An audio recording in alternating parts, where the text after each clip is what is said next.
Namibia lies in southwest Africa. The Namib Desert stretches for almost 2,000 kilometers along the coast. To the north, the desert is crisscrossed by several dry river valleys. One of them is the Huanib Valley.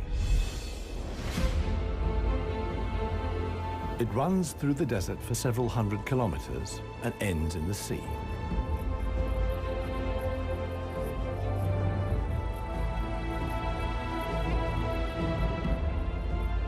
Water flows here once, at most twice a year. Only deep-rooted plants like anna trees can survive here. Only here, within the valley, can mammals exist in the long term. It is the home of the desert elephants.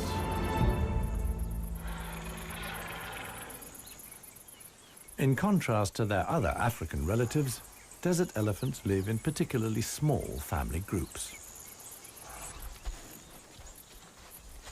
They are so rare and their way of life is so special that they're under the constant supervision of scientists who've also given the elephants names.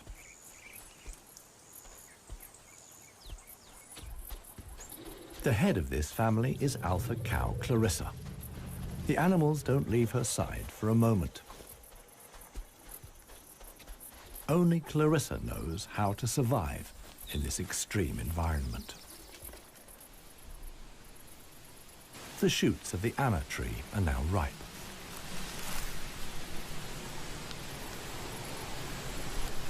The pods contain protein-rich seeds.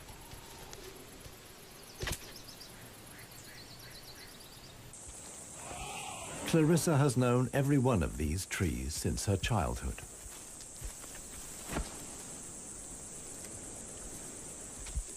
Even the youngest, Maya, tries the shoots. Here, however, experienced trunk tip control is required. It's easier for her to get the protein she needs from her mother's milk. Desert elephants only have half the number of calves as other elephants. The male animals stay with their mother's family until they reach sexual maturity. With mock fights, they prepare for life without the protection of the females. Adult bull elephants are loners or travel in small groups. Jappy is the most skillful of them.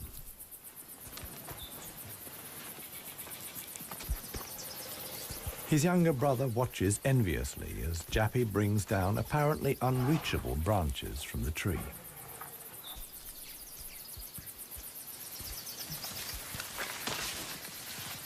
In the valley, Jappy is well known for such tricks. He learned them from his father.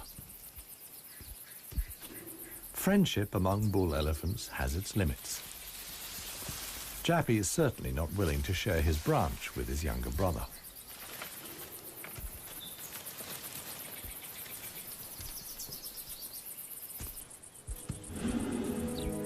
Their father, One Tusk, is now nearly 60 years old.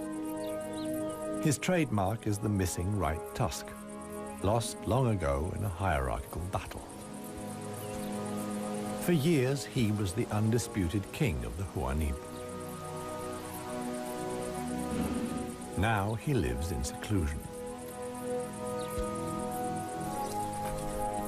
One Tusk's legs are weak. He can no longer keep up.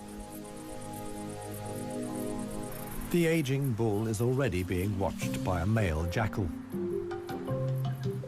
which lives in the Huanib Valley with its partner. Jackals mostly hunt smaller animals, but they wouldn't turn their noses up at a dead elephant.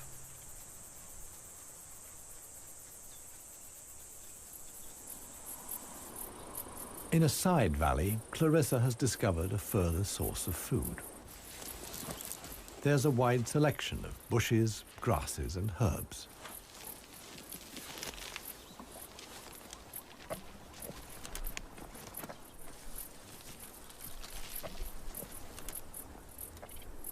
The elephants' climbing skills far surpass those of their savanna-dwelling relatives. This too is a form of adaptation to their special habitat.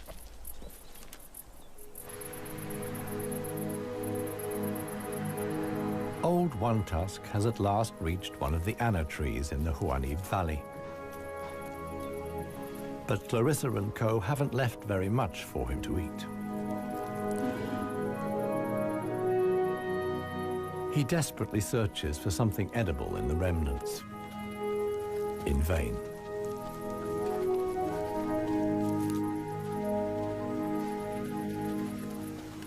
For the inhabitants of the Namib, survival is hard. They're used to going for long periods without water. Many get liquid from their food or know secret sources of water. Regardless of size, every green leaf contains a minimum of liquid worth harvesting.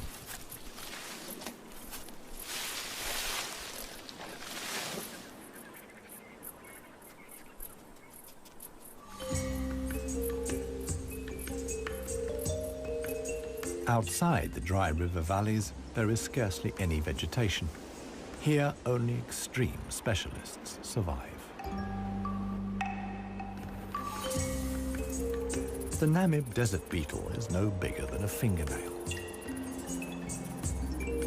As all animals, it depends on water for survival and has developed a special strategy.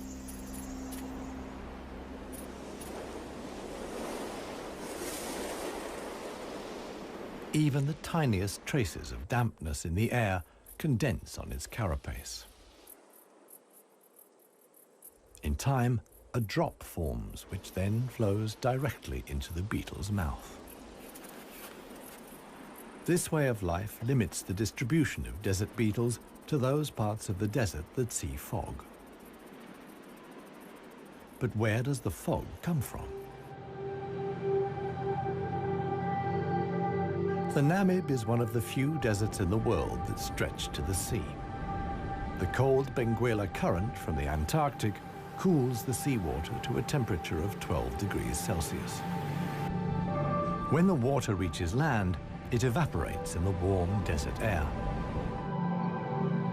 Around 200 days a year, the desert is wreathed in mist, which sometimes extends hundreds of kilometers inland into the dry river valleys.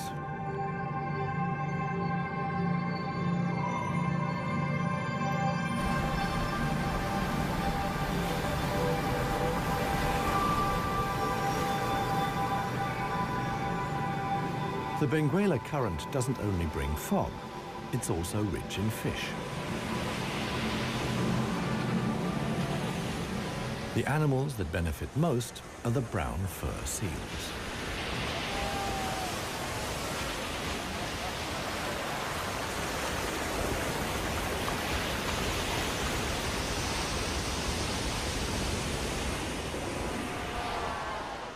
Their colonies are often home to 100,000 animals.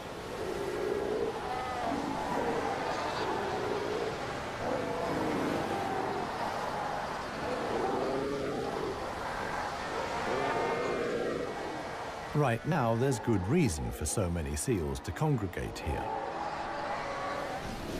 The mating season is just beginning.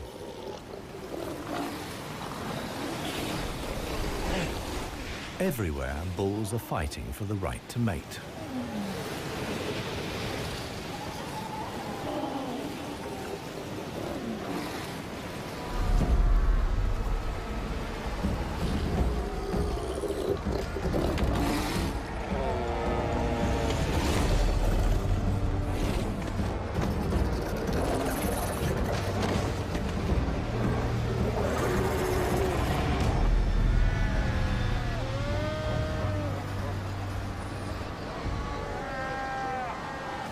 The strongest conquer a whole harem and then have their flippers full.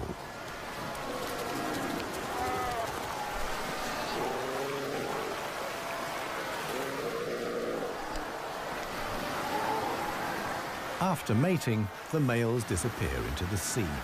they're not involved in bringing up the young. The fog sometimes penetrates as far as the Huanib Valley.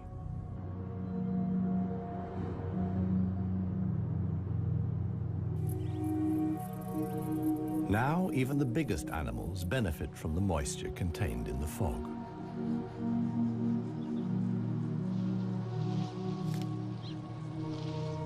Jappy and his brother can take on a lot of liquid from the drops of dew on the plants they eat. This allows the elephants to go without water for up to 4 days at a time. The pair are still on the move together. This will soon change.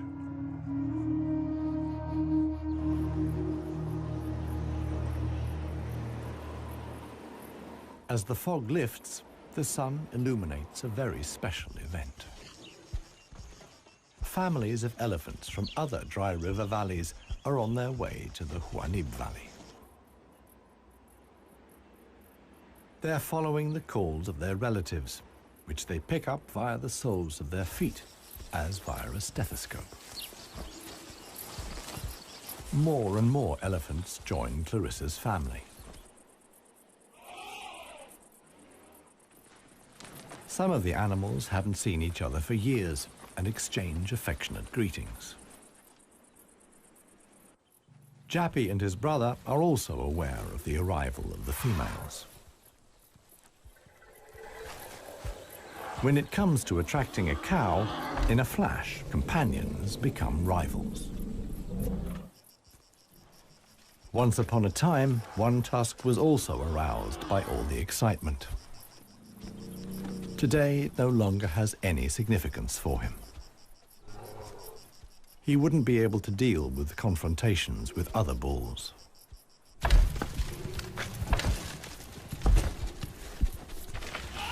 His sons and grandsons, on the other hand, are very excited. For them, it's important to make the most of the female's willingness to mate and prevent others from taking advantage. In the end, however, Jappy only manages to achieve his goal by means of a trick. He abducts the alpha cow, Clarissa.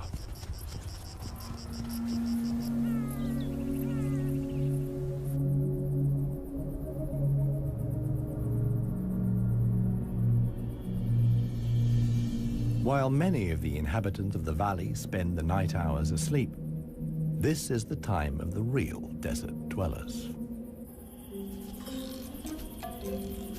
The Namib sand gecko is only active at night. In the darkness, the little predator looks for crickets and spiders.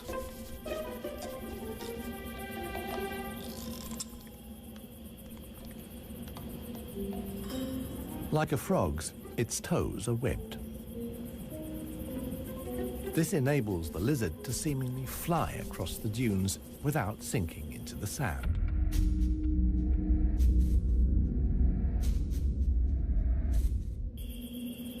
But it also needs to be on the lookout.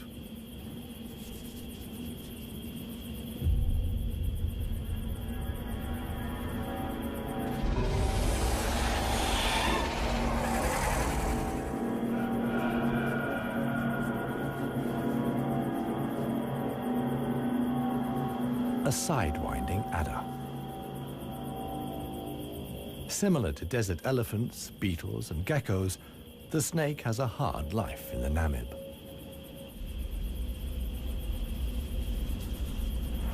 It has to hunt successfully to survive.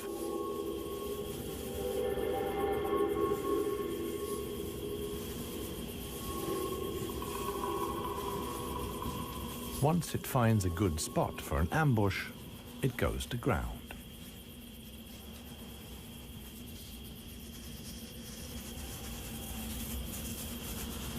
The snake is a predator that lies in wait for its prey, relying completely on its camouflage.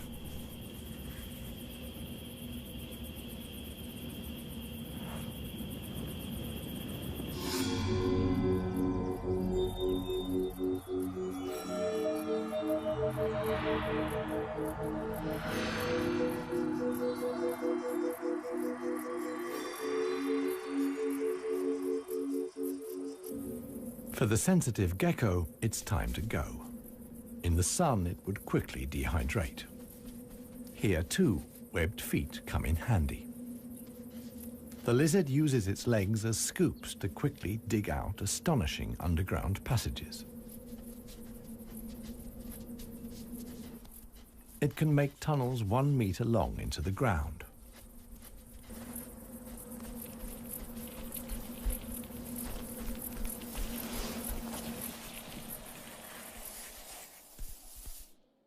Here, it's safe. Up at ground level, another gecko isn't in quite such a hurry. With good reason. The fog is coming.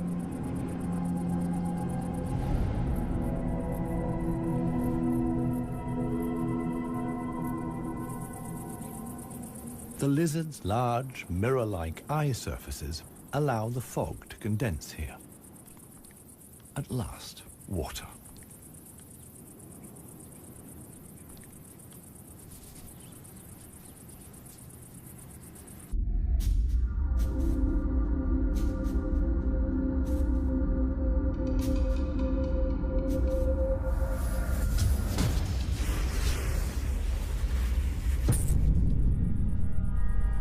The waiting paid off. This morning, the sidewinding adder can have breakfast and get some liquid into the bargain.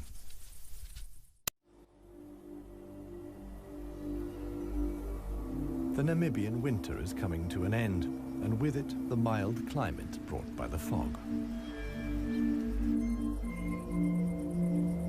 Relentless heat descends on the Huanib Valley. 40 degrees Celsius in the shade. This is approaching the limit for even Clarissa's family.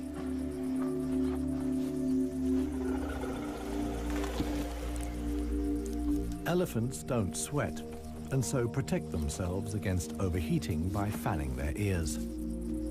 But it seems too hot, even for that. The heat is hard to bear for all the animals, but for the youngest, the sun can be lethal. Maya is really suffering.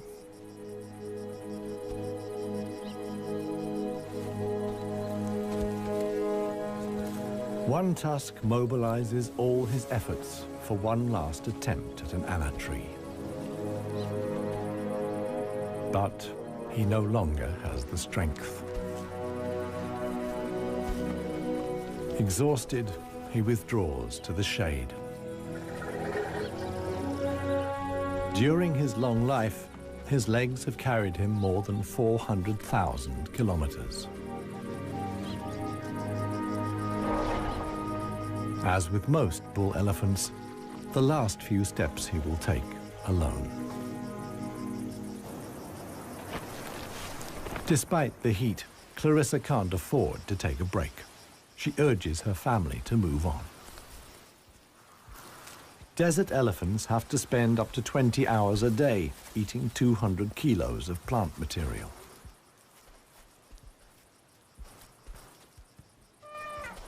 As tiring as that may be, Clarissa's family have no choice. One young bull is already so exhausted that he sleeps through the signal to move off. He only wakes up when the other elephants are already out of sight.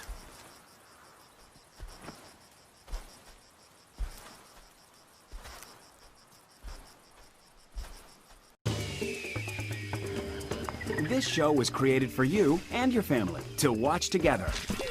Welcome to Nat Geo Wild. It finally dawns on him that he really is all alone. Clarissa and the rest of the family have noticed his absence. The animals try to locate each other via smell using their trunks, which are extraordinarily sensitive.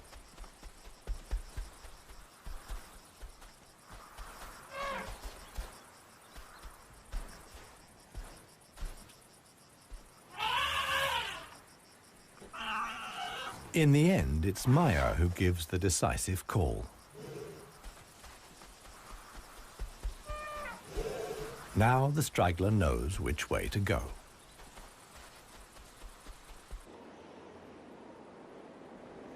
The extremely dry period shows no sign of coming to an end.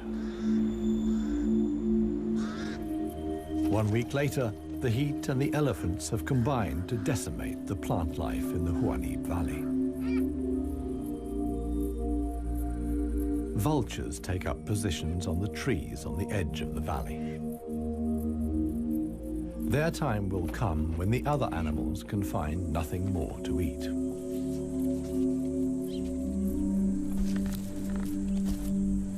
For Clarissa's family, a dead tree now becomes the sole source of food. In the desert, a tree of this size takes years to break down. And it's the elephants that turn it into food again for the other animals. They themselves only use 60% of what they eat. The rest they excrete undigested. In this way, they distribute seeds, like those of the anna tree. Some animals, like the helmeted guinea fowl, take the majority of their food from what the elephants deposit. In times of scarcity, even the Huanim Valley baboons look for something edible in the elephant's dung.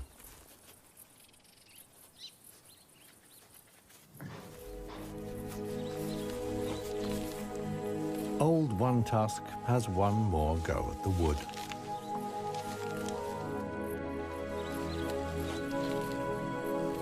But elephant molars only grow back 6 times.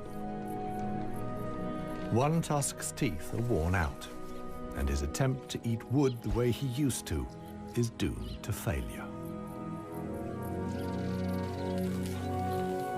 In other parts of Africa, older elephants seek out swamps where they can live for a while longer on softer leaves. Here, there is no such possibility.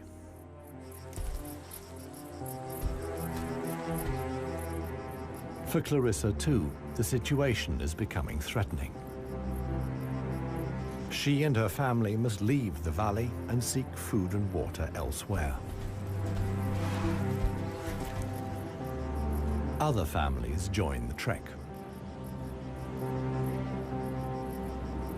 Only Clarissa's knowledge of hidden water sources can save them now.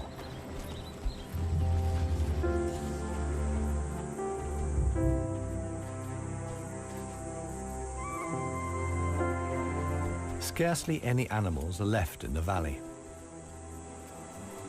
Even the jackals are leaving. In their search for food, they will move along the Huanim Valley until they reach the coast.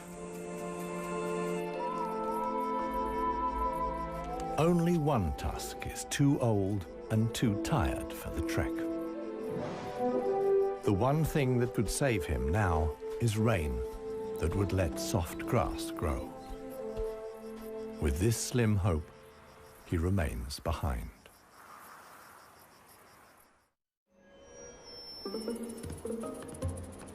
The Namib desert beetle is also looking for something to eat. In contrast to most of the desert dwellers, it is not seeking fresh young shoots. The beetle is on the lookout for plant residues. The unceasing wind is a help. It sweeps fragments of plant life together in valleys and hollows between the dunes. Mostly it's just a few bits of leaf. But sometimes it collects and becomes something like a herbal rubbish dump. Although the plants are completely dried out, they still contain important nutrients.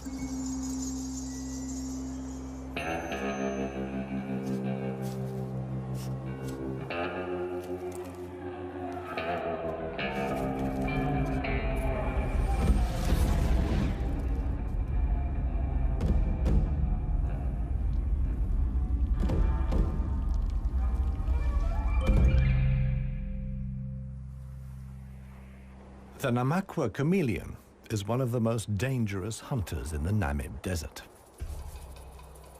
For desert beetles, at any rate. But the beetles don't usually make it quite so easy.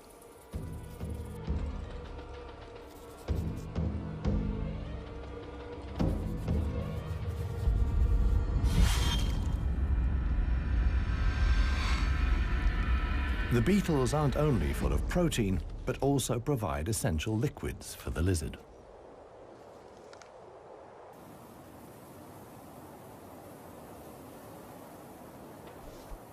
Namaqua chameleons are the biggest reptiles the Namib can support. In contrast to the mammals, they can't undertake long migrations to look for food and water. Similar to the Huanib, a river once flowed here. Along its banks, animals like chameleons penetrated deep into the desert. Hundreds of years ago, the dunes slowly invaded the riverbed and cut off the water supply. This process was so slow, however, that the animals had time to adapt to the new conditions.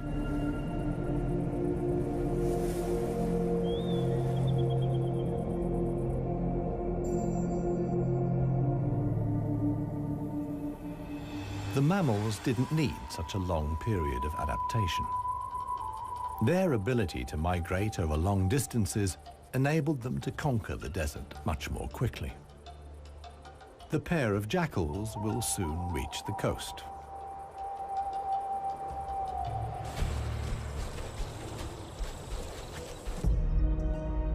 Clarissa, meanwhile, is still searching for water. Little Maya is already exhausted.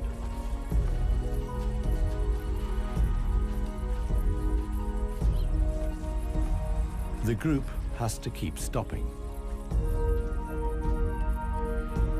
The animals are reaching the limits of their strength. Clarissa can produce less and less milk for her daughter. Suddenly, a commotion as Maya sinks to her knees. But Clarissa urges her offspring onwards. It is their only chance.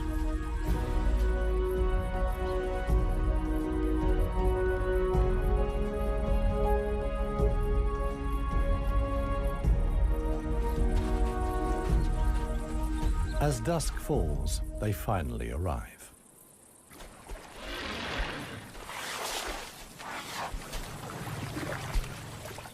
Thanks to Clarissa's knowledge, there's something to drink at last.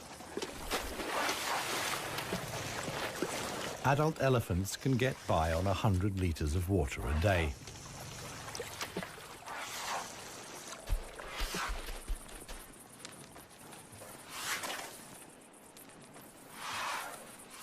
The subsequent dust bath serves to protect the elephant's skin from the relentless sun. The trek to the next source of food is long. The following morning, Clarissa will move on.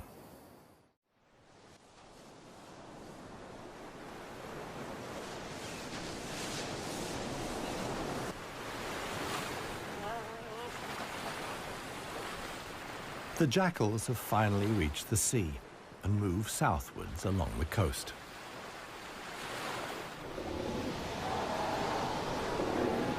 The new generation of brown fur seals is just arriving. Many of the mother animals are heavily pregnant. This young mother hasn't long to go.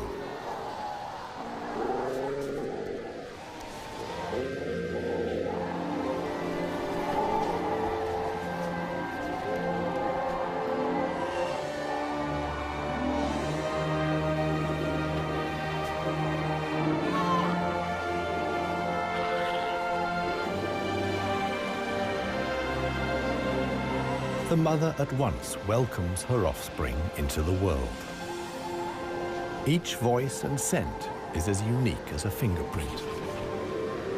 The ritual creates an unbreakable bond between mother and pup.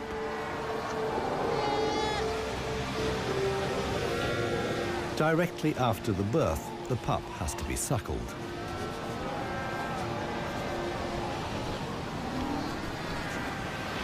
The newborn is a little clumsy.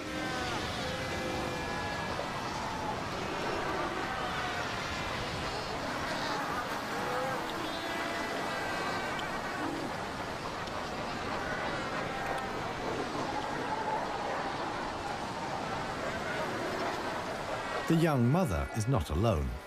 Tens of thousands of other females have also given birth. Space is at a premium in the colony, a risky situation for the babies.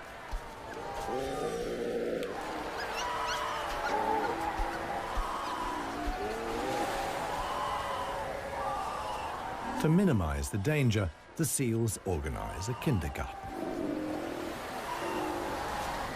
Many of the mother animals leave their newly born pups here.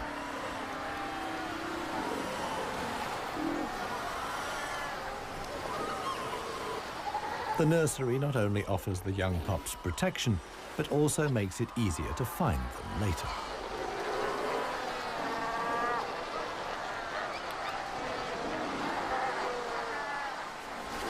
The mother seals have to go out hunting every day to make sure their milk is nutritious enough for the young.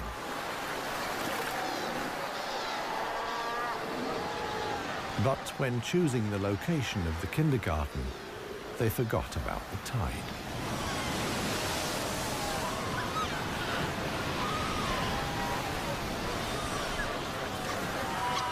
The pups fight desperately against the onslaught of the waves. The baby is washed out to sea, along with the other newborn seals.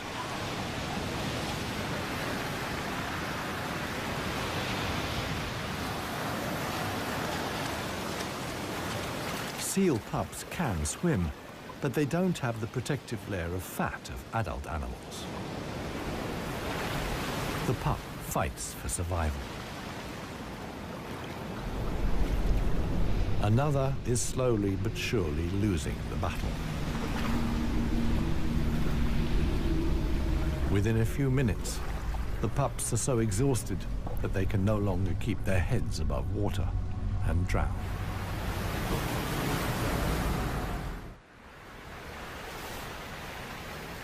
The next morning reveals how great the danger posed by the sea is for the seal pups. The shore is full of little corpses, washed up by the tide.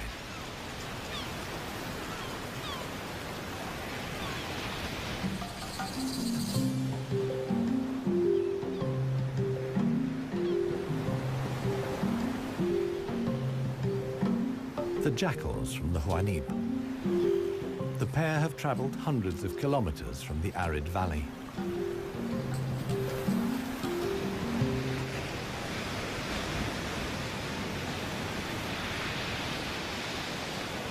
The seal colony is now their only chance of food.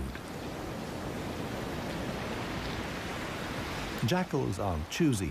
For them, eating carrion is nothing unusual.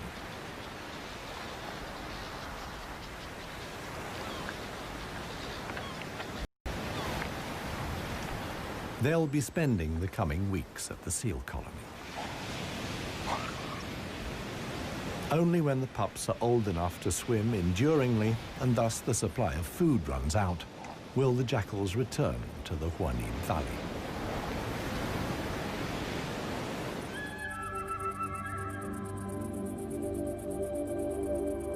It's not only the jackals that undertake such long treks.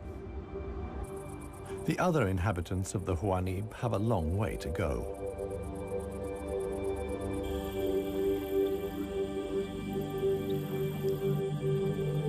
An oasis hidden deep in the desert. Oasis.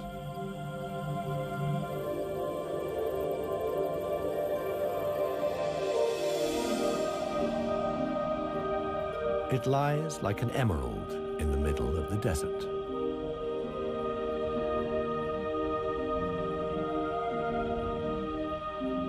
A thin band of loose vegetation lines the watering hole.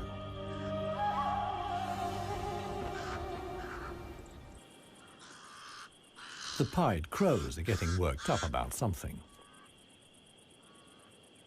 Visitors. Big visitors. the legendary desert lions. Desert lions are so unbelievably rare that scientists have fitted them with transmitter collars so that the big cats can be monitored and protected. Two females have taken up positions in the undergrowth with their young. The experienced predators know that it's just a matter of watching and waiting. And indeed, many animals are making their way here. The oryx's numbers have thinned noticeably. Some are lagging far behind the main column.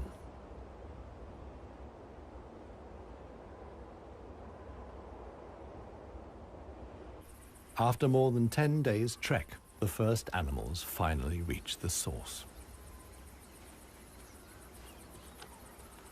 Cautiously, they approach the steep bank. They're in danger of sinking into the soft ground.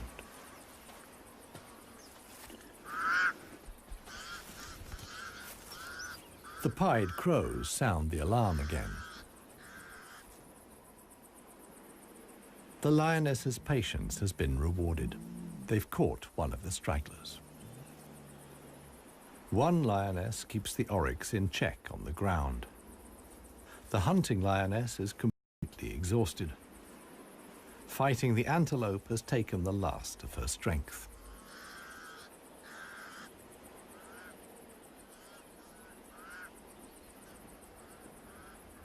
She drags herself back to the bushes to get her cubs.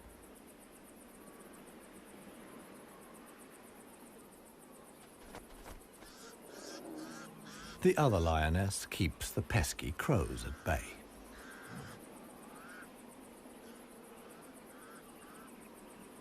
Luckily for the huntress, the cubs quickly grasp the situation. They can hardly wait to get their teeth into some fresh food. All the animals here are fighting for survival. The lionesses won this round. They've enough food now to last the coming weeks.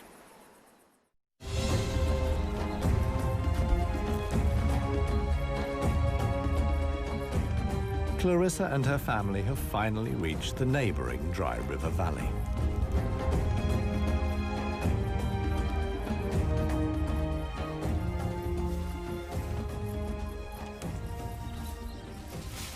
The experienced cow knew instinctively that in times of drought, there was some precious greenery here to feed on.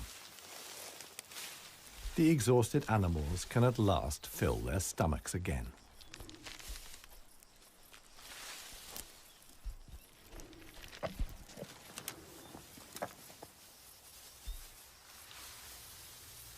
And this is how a happy, full-up baby elephant looks. Maya in paradise.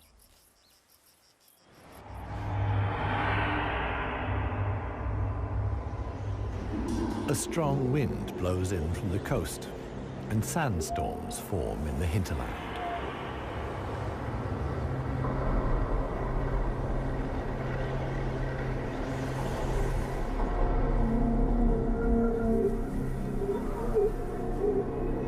They reach the river valley where Clarissa and family have found food and shelter.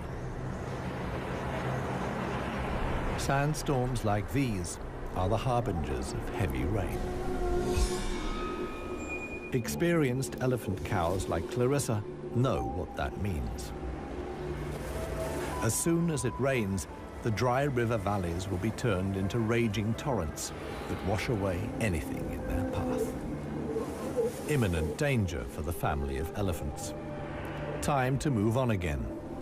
Now the safest place to be is outside the valleys. How right Clarissa was can be seen the following day. Water in the Dry River Valley. Only every 10 years or so is the rain strong enough for the flood wave to reach the sea.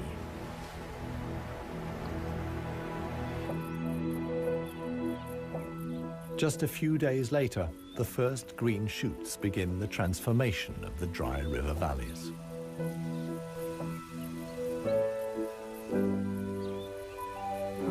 The Huanib Valley, too, is bursting with new life as the first exiles return.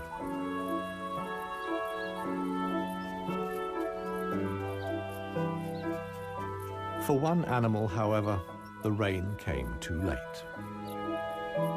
Old One Tusk succumbed to hunger before the first drops fell. The jackals find his body on the edge of the valley.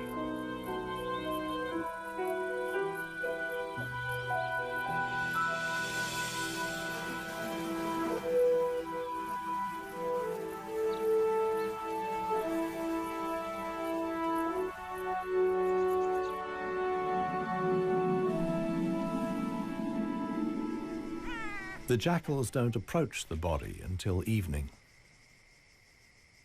And thus, the circle of life is complete.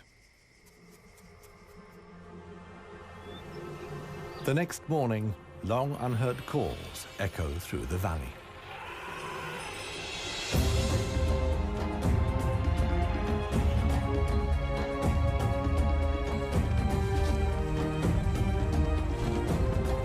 Clarissa is back. Her family survived the floods unscathed. Maya, too, is thriving. At last, the newly greened Huanib Valley comes into view.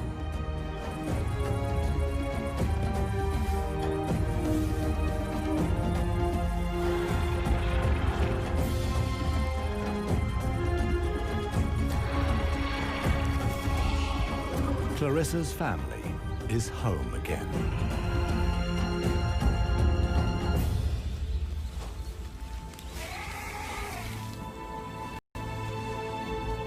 Jappy will pass on the genes of his father, One Tusk, and with them, his strength and intelligence. Clarissa is pregnant with his baby. The alpha cow will induct each new generation into the secrets of the desert elephants. This is essential for their survival. The Huanib River Valley is probably the last real wilderness in Namibia, one in which only the cleverest, most intelligent of the animal world can survive. A life of extremes in the home of the desert elephants.